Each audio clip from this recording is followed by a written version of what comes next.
Bonjour,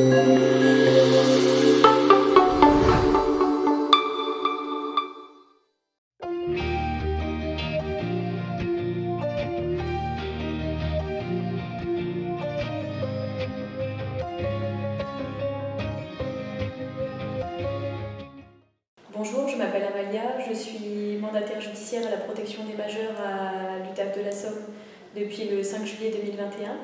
Auparavant, j'exerçais en tant qu'assistante administrative dans un cabinet de mandataire judiciaire individuel.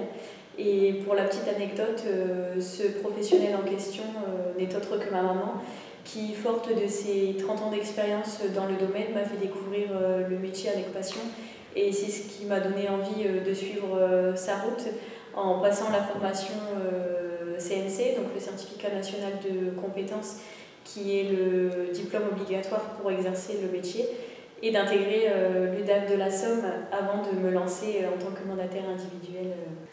J'ai pu découvrir le métier de mandataire judiciaire à la protection des majeurs, donc au travers de l'expérience de ma maman, mais aussi avec tous les professionnels que j'ai pu rencontrer lors de mes différents stages et des formations que j'ai réalisées dans le cadre de ce métier.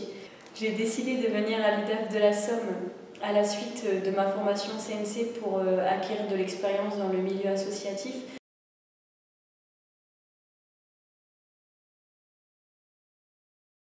Je trouve que le métier de mandataire judiciaire est un métier très intéressant qui nécessite beaucoup de rigueur mais qui est très passionnant puisqu'aucune journée ne ressemble à l'autre, même s'il y a quand même beaucoup de responsabilités.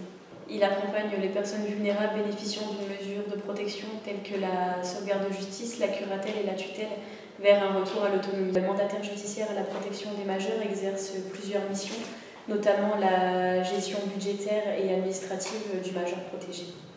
On peut l'exercer soit en association tutélaire comme l'UTAF de la Somme, ou en tant que préposé d'établissement à l'hôpital ou dans un centre médico-social, ou alors à titre individuel.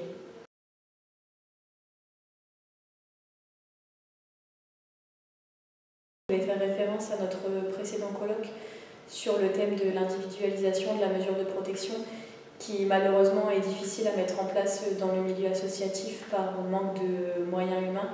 Et malheureusement, je pense que c'est une problématique qui touche actuellement tous les métiers du secteur médico-social.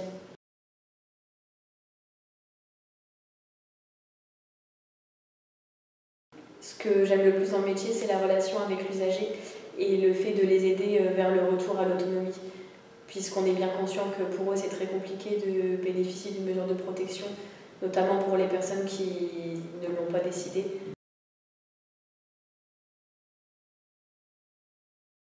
Pour ma part, j'ai eu l'occasion de découvrir ce métier, comme je l'ai dit précédemment, au travers de ma maman, puisque dans le parcours scolaire, on n'entend pas parler de ce métier, il est encore très méconnu. Et donc j'incite les jeunes à venir faire des stages à l'UDAF ou dans d'autres structures pour découvrir le métier qui est très enrichissant.